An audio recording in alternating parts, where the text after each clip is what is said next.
Hello, I'm Cheeky Diamondz, a company member with Novelties Theater, and today I'm chatting with Violet Tendencies about her piece, Modern Mouth, a dance interpretation of The Mouth of Sauron, a character from Return of the King, Lord of the Rings, Book 3 by J.R.R. Tolkien.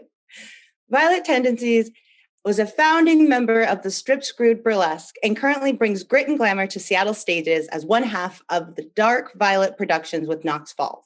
She was a regular feature at Seattle Pink Door Burlesque Show and has brought her sinful elegance to the Triple Door, the Knife Room, and Columbia City Theater.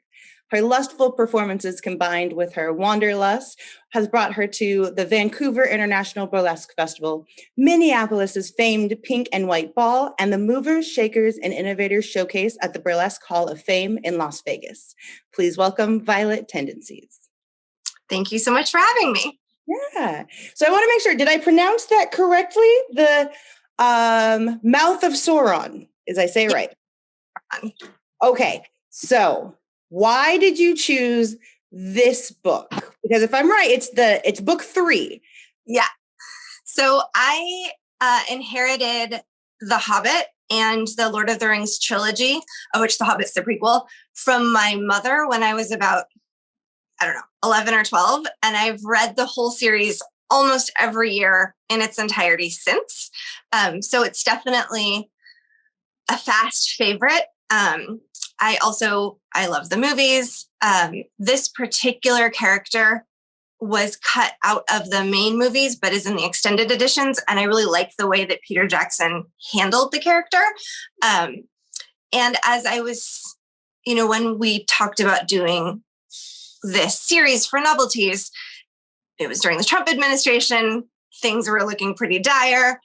COVID obviously has made a huge impact on the entire world and every industry, in particular travel, performance, restaurants, the entertainment industry, all of which are near and dear to my heart. So The Mouth of Sauron to me sort of represented the poor, sad press secretaries, Sean Spicer, etc., and the way that Trump interacted with the media as sort of the spokesperson for his own agenda, interacting in a way that had never really been seen. So this character is a man. He's not a supernatural creature, except that he's old enough that he has forgotten his own name. He is simply a being who is the literal mouthpiece for the greatest evil of all time, essentially. So I just felt that it was very apropos to this time and place, and where we're all covering our mouths. We're all, very isolated. And this character comes in, and he's only has 3 pages in the books. And his goal is to pit our protagonists against each other and to try and break up the allies. Fantasy novels almost always come in series form, and J.R.R. Tolkien's Lord of the Rings series might be the best-known high fantasy series globally. Written as a follow-up to his 1937 children's novel The Hobbit, The Lord of the Rings took Tolkien nearly 12 years to write, and was published as 3 separate novels in 1954 and 1955. While fantasy series are often critiqued as pure escapism, the need to escape is often a response to the world in which the fantasy novel itself is written. A World War I veteran, Tolkien had witnessed the costs of war firsthand, only to see them repeated as World War II broke out across Europe while he worked on the Lord of the Rings series. Centered around battles and epic quests for the greater good, it's easy to understand the Lord of the Rings as a call to restore order in an increasingly hostile world. So how did you approach translating the book and the character into this piece of art, into this dance piece? To be honest, I really struggled with it because this is a high fantasy series and a high fantasy character. And I went sort of back and forth thinking about how to embody this, especially over a video format. And I ended up going with the more modern version, modern costuming. I wore contacts. I kept my very short, naturally salt and pepper hair at this point. Big makeup, but very simple. I went for a old school brick background. So that this is modern times, but I think that the character, even though it's from a high fantasy written, after World War II, we're now in 2020, 2021, and it's still very relevant today. Yeah. So with this character, tell me more. Can you tell me more about like the character that you created from your source material? Yeah, so I went with, I am a dancer by training. I trained at Pacific Northwest Ballet, so very classical Balanchine style. And that I'll be 103, and that will still inform a lot of my movement styles, I think. But I wanted to go in a sort of more modern way of approaching my audience. So instead of having the character be sort of viewed as if through a TV or through, through an impersonal lens, I wanted to get more of the sort of horror Blair Witch Project sort of situation and get into, like, I was trying to get into the video and reach through to my audience in the way that the last administration used Twitter to talk directly to not just the American people or the global citizenship, but individual little, people that they could tag. Okay. So then looking a little bit more at like a critical lens for this, is there a particular critical lens or theory or point of view that is coming onto this? Either from how you interpreted it as a piece and as a book, or as you were developing it?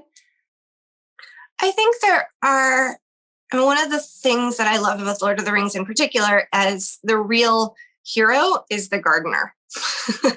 It's just your average everyday person. And I think part of, especially as we've seen with the riot at the Capitol and the incredible inequality and unrest and horrific things that are happening in this world, is it's our current world, not the fantasy world, is that it's still up to people on an individual basis to make the right decisions. And there will always be characters who try to lead by hate and bring division and sow disorderly conduct, for lack of a better term.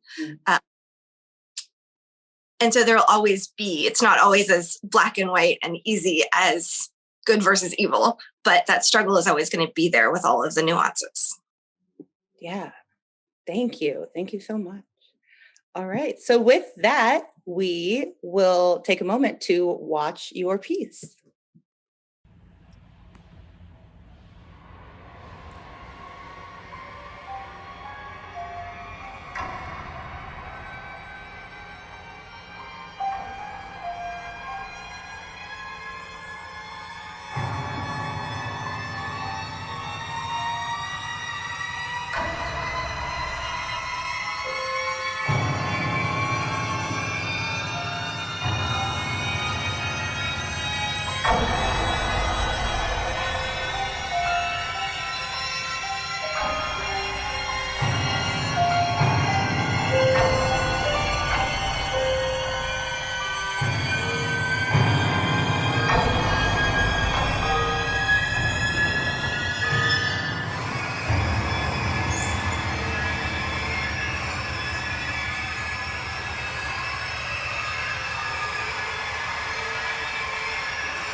Thank you for sharing. It was very nerve-wracking. I've never done like a video piece of any kind. And I'm very grateful for the opportunity. It was super, super interesting and super fun to be able to make something totally new. Yeah. Well, thank you so much for doing it for us and like sharing your art with us. So talking about a little bit more about like the process of this, how did this all work out for you? Where the space that you're in, all like you were talking about your presentation, how did this all go about for you? Yeah. So I had a bunch of costume changes and things and ideas. I had the thought of doing like a very uptight sort of 40s secretary kind of classic vintage, right? Thing. And then ended up going for more of the modern look. And then I wanted to find a place where I could have a little bit of background, but not too much. I mean, I've got a lot of bookshelves. I have animals and a small child, and filming in my house was not going to be conducive.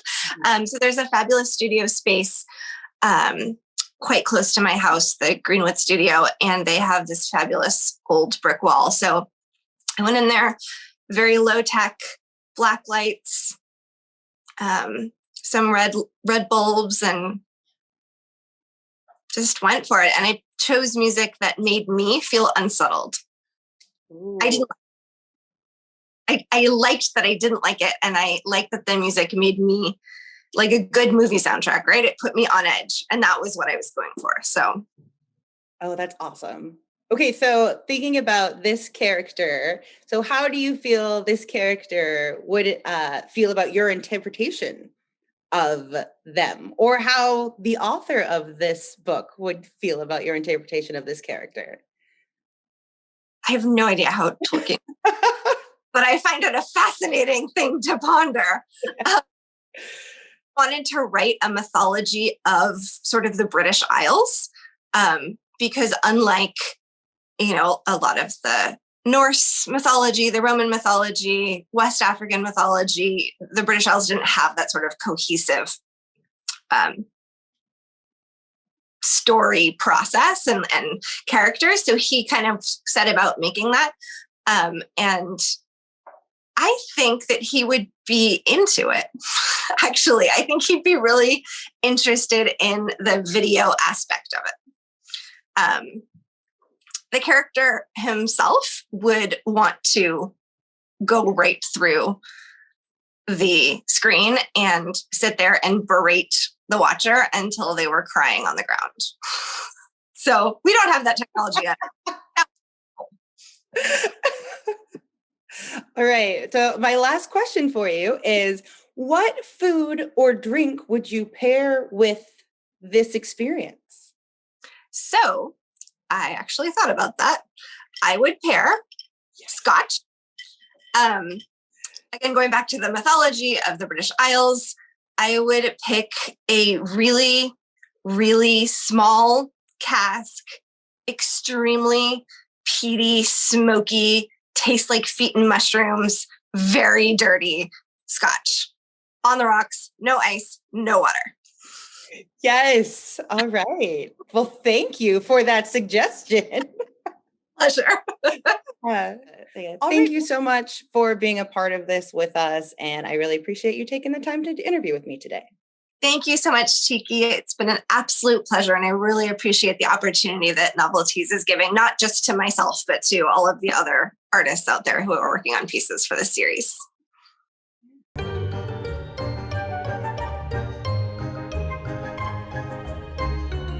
Thanks for watching Ekphrasis, a production of Novelties Theatre. If you enjoyed this episode, we invite you to make a tax-deductible donation through the link in the video description. And don't forget to like and subscribe below so you don't miss our next episode on Kafka's Metamorphosis with performer and scientist Chaos Ex Machina.